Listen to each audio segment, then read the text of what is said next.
یہ 2-3 باب ہیں۔ بسم اللہ الرحمن الرحیم کے بارے میں اس میں مسلک یہ ہے، امام مالک رحمۃ اللہ علیہ تو یہ کہتے ہیں کہ یہ بدعت ہے۔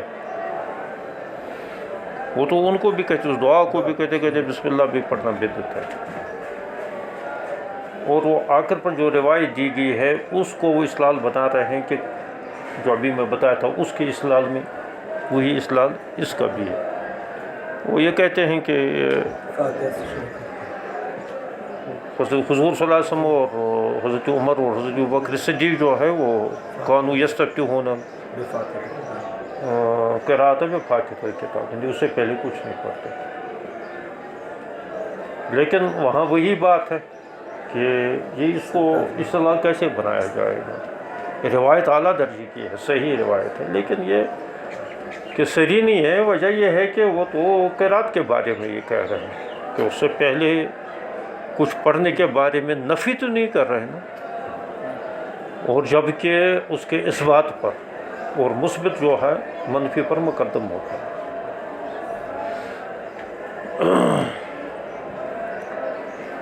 تو لہٰذا یہ قابل استدلال نہیں ہے دوسرے حضرات۔ لیکن امام شافعی رحمۃ اللہ علیہ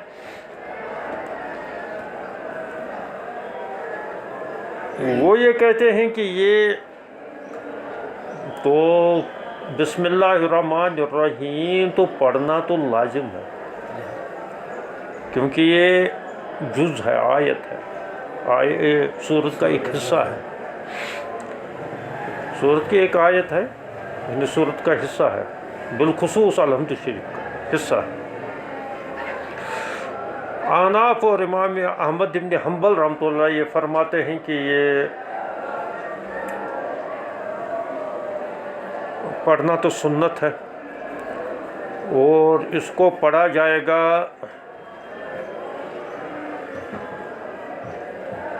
من حیث الدعا، اور دعا میں اکفا ہے، اس وجہ سے اکفا کرا جائے گا، اکفا کر کے پڑھا جائے گا۔ بسم اللہ الرحمن الرحیم،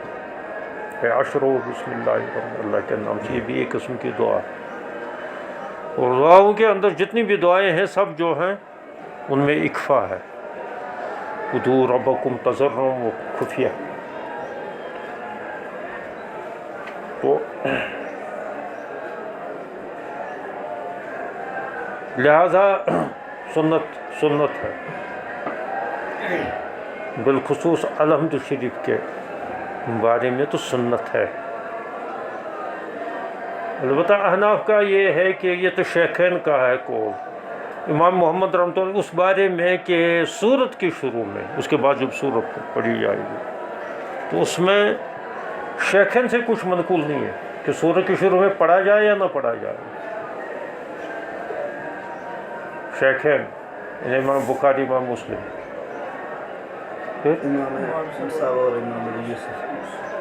تو وہ یہ کہتے ہیں ان کے نزدیک اس بارے میں سورت کی شروع میں، الحمد شریف کے بارے میں تو اصل تو ظاہر بات نہیں ہے، کیونکہ امام شافعی کا سارا زور بھی الحمد شریف ہے۔ وہ تو کہتے ہیں اس کی ایک آیت ہے تو اس کو سبع مثانی کہا گیا ہے، تو 7 آیتیں وہ پوری کرتے ہیں اس طریقے سے کہ وہاں جو ہے وہ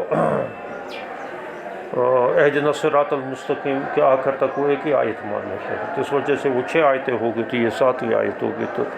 7 پوری کرو نا۔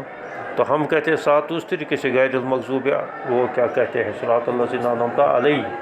یہاں پر جو ہے آیت ختم ہوتی ہے، تو یہ 6ٹھی آیت ہے، غیر المغضوب علیہم الضالین، یہ الگ آیت ہے مضمون کے اعتبار سے بھی اور اس میں نشان کے اعتبار سے بھی۔ اسی وجہ سے وہاں گول مول نشان لگایا گیا، آیت نہیں لگائی گئی، کیونکہ اختلاف ہے کہ گول مول نشان جو ہے نا وہاں، کیونکہ قرآن تو جو ہے نا شافعیوں کے لیے بھی ایک ہی ہے اور ان کے لیے بھی ایک ہی ہے، تو وہ کہتے ہیں پھر شافعی شور مچاتے یہ حنفیوں کا قرآن ہے، اس میں آیت لگائی ہے، تو وہ ایسے نشان لگایا ہے بس، باقی سمجھنے والے سمجھ رہے ہیں۔ تو وہ اس طریقے سے 7 کو پورا کرتے ہیں، وہ اس طریقے سے وہ تو بسم اللہ کو احناف امام احمد بن حنبل خارج مانتے ہیں بسم اللہ کو، تو اس وجہ سے وہ یہ کہتے ہیں کہ یہ سنت ہے۔ البتہ اس بارے میں شیخ سے کچھ منقول نہیں صورت کے، کیونکہ صورت کے بارے میں بھی کوئی زیادہ زور نہیں ہے امام شافعی کا، تو اس وجہ سے وہاں ان سے تو کوئی منقول نہیں، البتہ امام محمد رحمۃ اللہ علیہ نے لکھا ہے کہ مستحسن ہے، اور پڑھنا بھی چاہے، میں خود بھی پڑھتا ہوں۔ بہتر یہ ہے جب سورت کو شروع کر لے، کہیں سے بھی شروع کر لے، بسم اللہ پڑھ لے بعد اللہ، کیونکہ تعوذ پہلے ہو چکا ہے۔ تعوذ تو قرات کے لیے ضروری ہے، بے وقوف قرات شروع ہوتی ہے کہاں سے؟ الحمد سے، اعوذ سے، تو الحمد سے، تو اس کے لیے تعوذ ضروری ہے۔ باقی بسم اللہ اگر شروع میں بیچ میں کچھ مطلب وہاں تو آتا ہے وقت، یہ فصل آتا ہے دعا سے، آمین کہتے ہیں نا، تو آمین کیا ہے؟ یہ قرآن ہے لکھا ہے، وہ یہ قرآن سے انکار کر لیتا ہے۔ آمین قرآن کا حصہ نہیں ہے بے وقوف، تو وہ تو الگ ہے، وہ تو دعا ہے۔ تو اس وجہ سے فصل آ گیا، تو کہیں بھی جو فصل آئے گا نا قرآن تلاوت کرتے کرتے بھی ویسے بھی، تو پھر جب دوبارہ شروع کر لے تو بسم اللہ سے شروع کر لے۔ اس وجہ سے سورت شروع کر لے گا تو بسم اللہ سے شروع کر، وہ اسی وجہ سے امام محمد رحمۃ اللہ نے مستحسن لکھا ہے، بہتر ہے 90 پڑھ لے، کوئی حرج بھی نہیں ہے، کیونکہ بہرحال کوئی کلام دنیا میں سے کوئی کلام نہیں کیا۔ اب یہاں مسئلہ یہ ہے کہ یہ ہے اصل اس مسئلے کے بارے میں اختلاف، اصل اختلاف کا اثر جو اس پر پڑا ہے وہ اس بارے میں اختلاف ہے کہ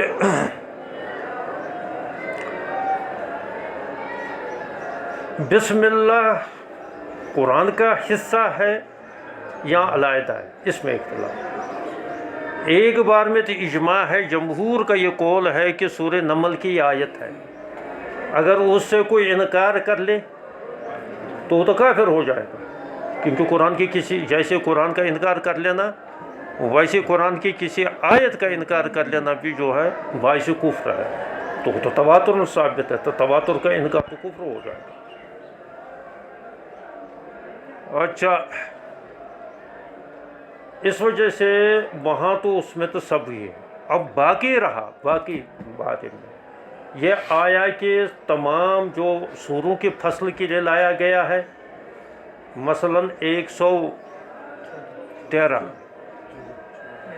سورتوں میں، ایک سورہ میں نہیں ہے نا بیوقوف، اسی وجہ سے تو 113 ہی آئے گا نا، 14 کہاں ہو، سورہ برات میں تو نہیں نا، تو 113 میں تو آیا کہ ان کا جز ہے یا نہیں ہے، تو اس میں یہ اجتہادی مسئلہ منصوص نہیں ہے کہیں، اس وجہ سے امام یہاں اختلاف ہو گیا، مسائل میں اجتہادی مسائل میں اختلاف ہو گیا، تو وہاں امام شافعی یہ کہتے ہیں کہ یہ جو ہے 113 صورتوں کا جز ہے، اور الحمد ایک بھی صورت ہے تو لہٰذا اس کا بھی جز ہے، بلکہ اس کی آیت قرار دیتے ہیں، تو وہ کہتے ہیں کہ وہ جز متکرر ہے دوسری نمبر پر۔ پہلا نمبر جز لا ينفق جو ہے وہ الحمد شریف کا ہے، اور جز متکرر جو ہے وہ 112 صورتوں میں۔ لیکن احناف یہ کہتے ہیں کہ نہیں، احناف کا موقف یہ ہے کہ ایک تو قرآن کا تو ہے ہی، بہرحال وہاں تو جز ہے قرآن کا سورہ نمل میں،